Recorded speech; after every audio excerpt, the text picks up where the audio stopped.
Rain detonated onto Los Angeles without prelude, a sudden deluge that struck the city like an unapproved rewrite. Streets gleamed as black mirrors, dissolving into reflecting surfaces that seemed unsure whether they belonged to asphalt or ocean. The storm moved with uncontainable authority, wind twisting rainfall into silvered trajectories that clawed sideways across the night. Hotel windows rattled under bursts of lightning that exposed the city in fractured frames, like opening shots to a film whose genre no one agreed upon. In one of those windows, Marilyn Monroe stood motionless, drenched in a storm-summoned neon reflection that trembled every time lightning forced new truth onto reality. The world knew her by spotlight, but the storm knew her by silhouette, small, unarmed, untrained, but listening. Listening was the first act of courage, and even the storm acknowledged that she heard things before others classified them. She left the hotel room seconds after lightning flared directly overhead, the light bleached now into a flickering marrow-deep pulse that guided each movement she made.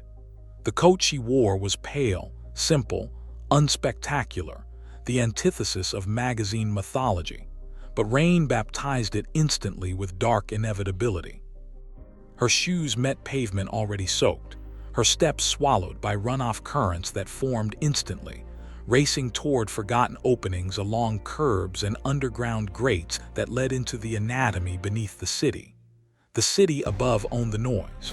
The tunnels below owned the resonance. But the screams belonged to a man who had already been abandoned by both. His voice rose from a storm drain near the dead artery of an overpass, a circular storm hatch buried into the sidewalk decades earlier, sealed by rust and city oversight. The screaming had begun before Marilyn arrived, echoing unchecked through a world where nobody from above stooped to investigate sound origins. But she did. Her head snapped toward the grate the moment the first scream intersected with another lightning flash. For most, terror would have arrived first. For her, motion did. The subway grate near the hatch rattled violently under storm pressure, water spiraling downward with hydraulic violence that suggested something deeper was inhaling. Water did not fall here. It was called. Marilyn didn't hesitate. Hesitation was a privilege the man never received. Stormwater howled past her ankles as she reached and pried at the grate, its bolts groaning with mechanical resentment until one gave, then another, surrendering not from force but disbelief in persistence. She created light by disrupting blackness. Her small flashlight unleashed its glow downward, but the beam was immediately devoured by tunnel dark like food offered to something starving with more appetite than form. She crouched, hair plastered to her face by rain, the coat weighted down with storm's taxonomy of fatality objections. She swung her legs into the opening and descended carefully, her free hand bracing against concrete edges slicked now with moss, runoff slime, cold pipes sweating condensation in uneven drops. Not a human clock, but something approximating timing. The tunnel system widened into a cylindrical throat whose walls dripped moisture engineered for drainage, but not for rescue operations. The city built tunnels for water to escape. It built nothing for people trapped inside them. Marilyn's breath condensed instantly, cold slashing through lungs unused to such subterranean truth. She dropped into knee-deep water already racing through, runoff currents roaring with the tone of a moving freight catastrophe, channeling downward into lower chambers that couldn't care whether they were swallowing city or human. The injured man was pinned deeper in the system, crushed beneath a metal drainage grid that collapsed earlier from storm's tantrum of pressure and rust dissolving into surrender. He had taken shelter to survive cold. He met something that guaranteed death instead, but Marilyn didn't see death. She saw interference. She passed alcoves of dripping arches, vents hissing humidity, water banging against unseen bends further down like storm drain drums played by careless gods. Her flashlight skittered briefly across water surface, revealing glimpses of piping silver ribs overhead, rusted ladder structures cemented into walls for maintenance crews that no longer serviced these corridors. Then the beam flickered and dimmed. Not broken, discouraged. Light itself feared this depth. The screams echoed again deeper down, less clear now, less audible, less humane. his voice thinned from desperation into final broadcast remnants, the weakening signature of someone whose death was being slowly edited for silence.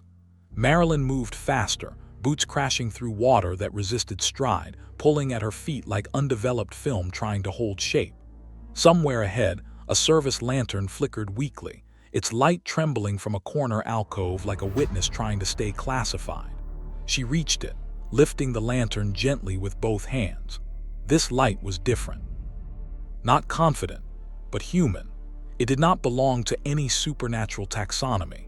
It belonged to someone who had been down there before and fled. The lantern cast a trembling amber radius that pushed the darkness back a few feet, revealing the bend ahead lined by collapsed metal bars and jagged grid teeth that glistened like gore at the intersection of infrastructure and incident. Marilyn saw his shape at last. The injured man, face collapsed into grime taxonomy, soaked through jacket clinging to a body pinned at an unnatural angle beneath storm-battered metal. Water rushed past his legs and through his coat, swirling with the faint suffocation hum of something moving further down. She placed the lantern on a stable patch of concrete beside water's restless ribbon, then knelt into the flood to free the man. But freeing him would require power that had no genre.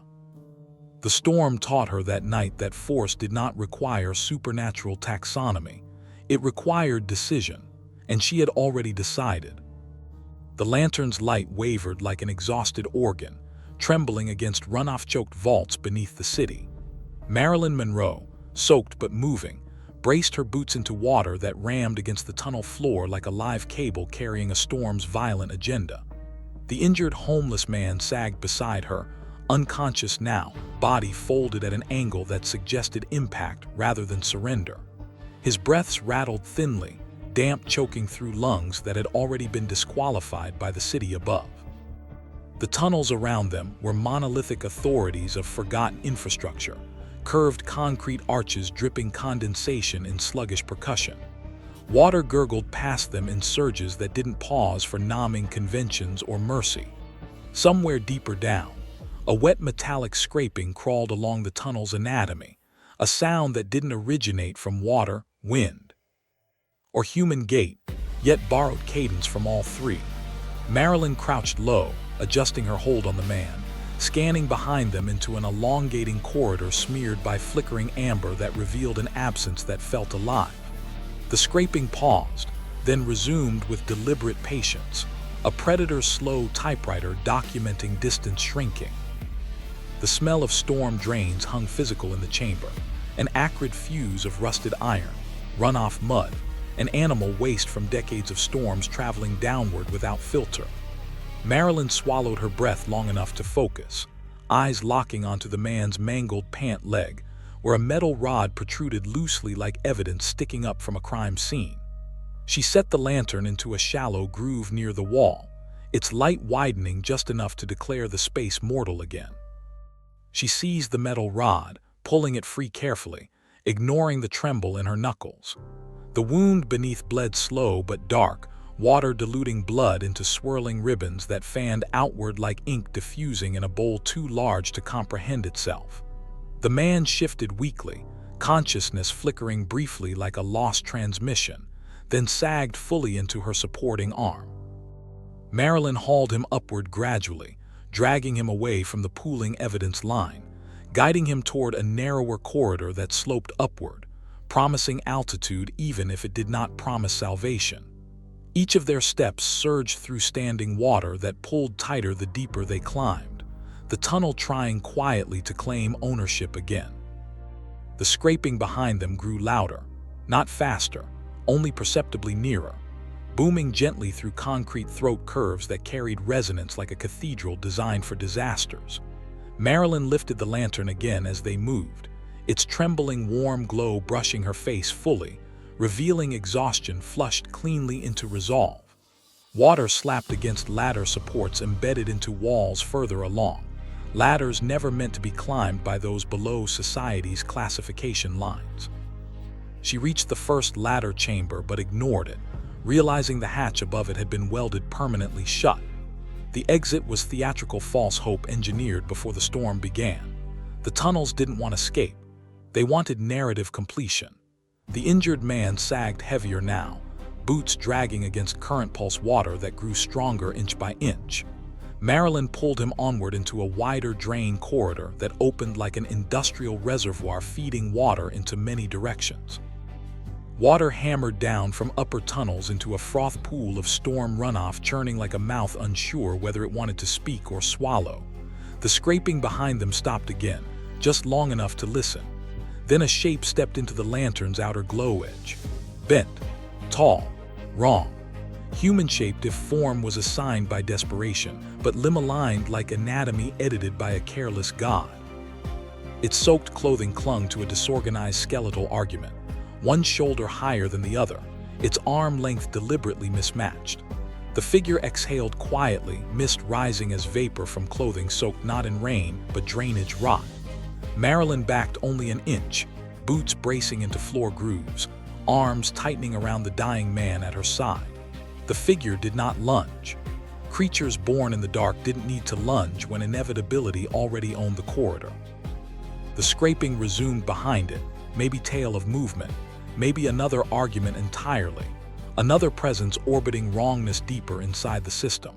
But Marilyn's pulse surged louder than fear indulgences. She lifted the lantern higher, forcing the figure more visible in amber accusation. The shape paused as light struck it fully, as though experiencing unexpected interference by someone who did not consult terror genre before walking into it. It retreated one step, then another, shadows pulling backward around it like a wave revering with reluctant obedience to determination that couldn't be categorized easily.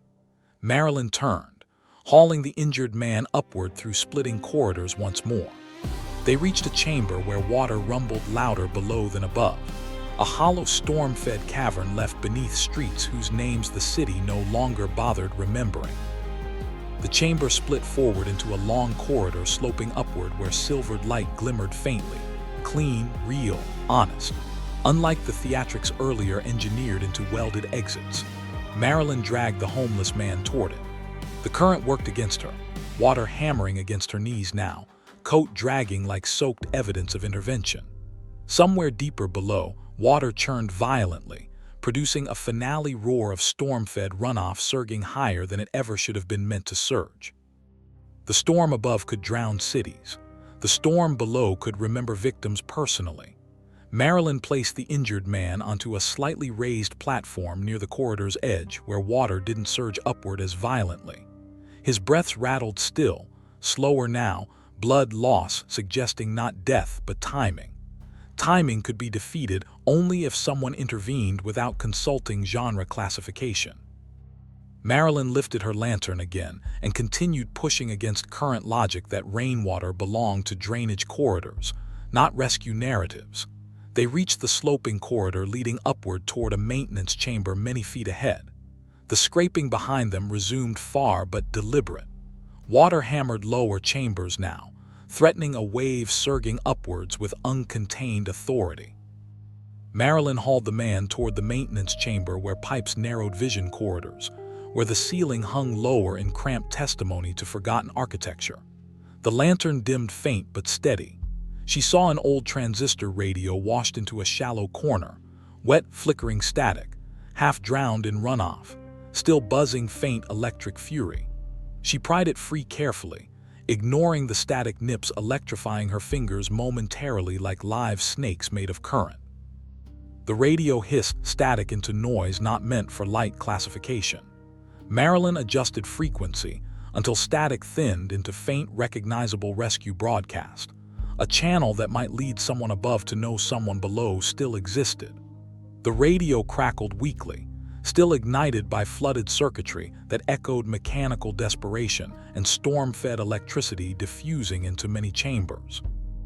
Marilyn set the radio onto a drier alcove and reached back for the injured man again, hauling him forward by shoulders until they emerged closer to the maintenance chamber, silver glimmering ahead.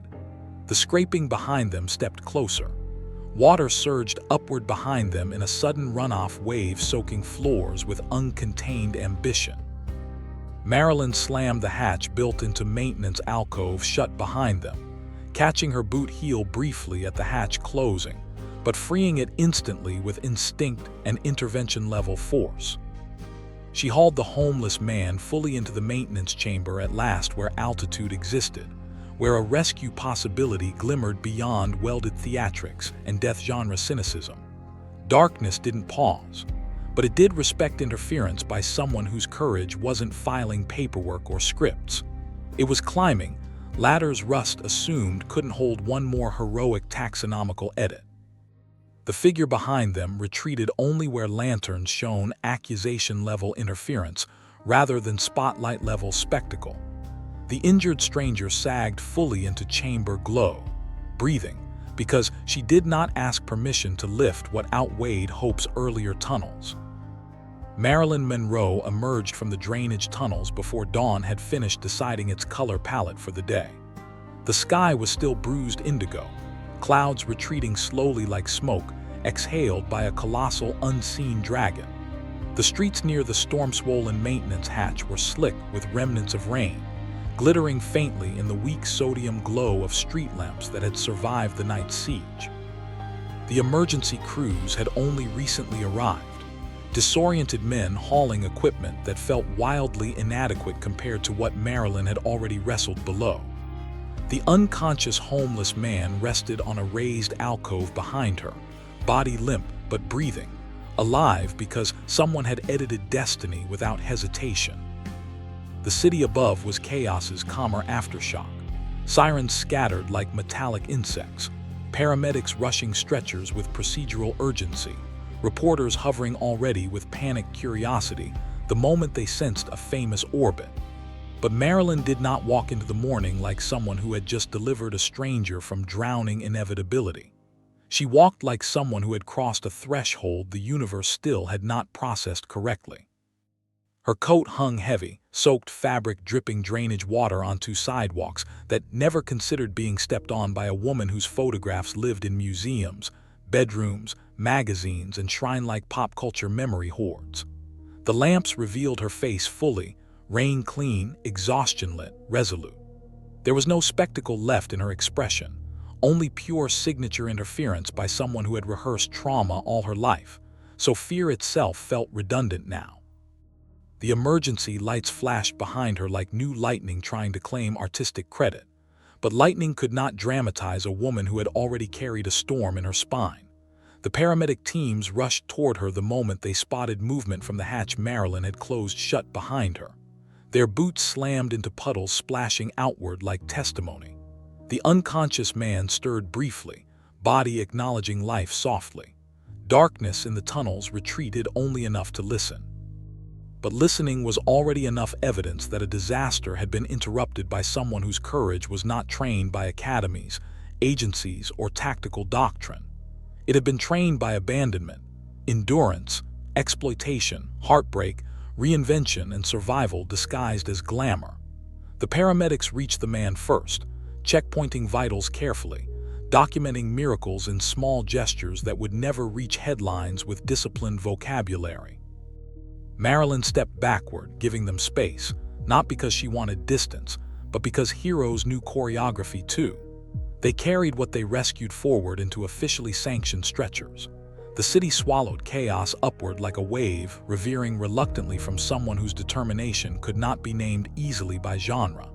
The man was hauled into ambulances that arrived only because she had dragged what outweighed hope's earlier tunnels. Reporters clicked cameras with professional greed. But Marilyn lifted her eyes toward the lens of a lantern held not by human hand, but by mood, memory, and visual myth legend classification. Her face looked toward the camera, clean, direct, unshaken. The kneeling homeless intervention had been necessary, but kneeling never disqualified her regal frame. It only reframed it. Silver light glimmered into many directions from tunnel maintenance piping behind her. The lantern carved her silhouette into a sainted stage presence designed by rescue instinct. The reporters froze for a breath when she looked toward them. Horror stories own shadows, but shadows did not own her posture now. She had owned shadows long enough to negotiate them without dialogue. The wind whistled softly through street alcoves above ground, the kind of whistle likely to be called cinematic coincidence. by someone who did not consult disaster or genre classification. But coincidence was only another name for timing heroes broke intentionally. As the paramedic teams closed the ambulance doors, the sirens began roaring upward again, declaring altitude and urgency that belonged originally only to storms. But Marilyn's heroism story was not altitude-driven. It was depth-driven. It was infrastructure internal monologue external interference.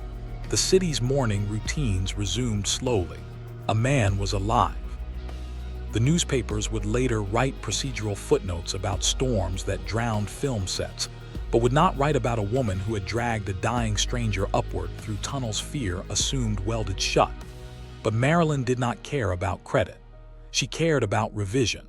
Revision could be defeated only if someone intervened without consulting scripts or newspapers. The storm inside her did not roar like special effects did. It roared like a past that had nearly drowned her too, until she learned drowning and rescue obeyed the same anatomy, one current that did not ask permission to surge upward. Marilyn turned, walking away from the reporter swarm that hung near the maintenance chamber like shrine-like stage props placed by rescue instinct. Her boots resonated lightly tapping pavement, each tap an echo that sounded like a storm from below rising into open architecture. The radio she had found earlier buzzed static weakly from a distant registry inside the tunnel. The static is not part of city documentation. Static was part of editing miracles you didn't brag about. She climbed the maintenance sidewalk and looked upward long enough to see the horizon just starting at last to stain gold. The sun's first honest declaration the night had ended only because she had refused to let endings remain definitionless. The city would remember storms only as city names washed into storm runoff classification lines. But Marilyn would remember that night as the night she carried a storm without powers until she needed them. And when she needed them, she did what powers did not have vocabulary for. She walked into the dark without dialogue and dragged life back upward without nomming conventions. Because life didn't pause long enough to file scripts or call conversations proper nouns in storm-drowned maintenance corridors. The story would surface only in legends whispered through infrastructure condensation near maintenance hatches withheld by rescue broadcast. But legends didn't need conversations. They needed a witness. And the witness was the camera. And Marilyn's face had looked into it cleanly, consistently, and directly, and without dialogue. Because the only dialogue horror respected was the silence after someone changed destiny long enough to tilt the world slightly about rites of rescue from what outweighed hope's earlier tunnels.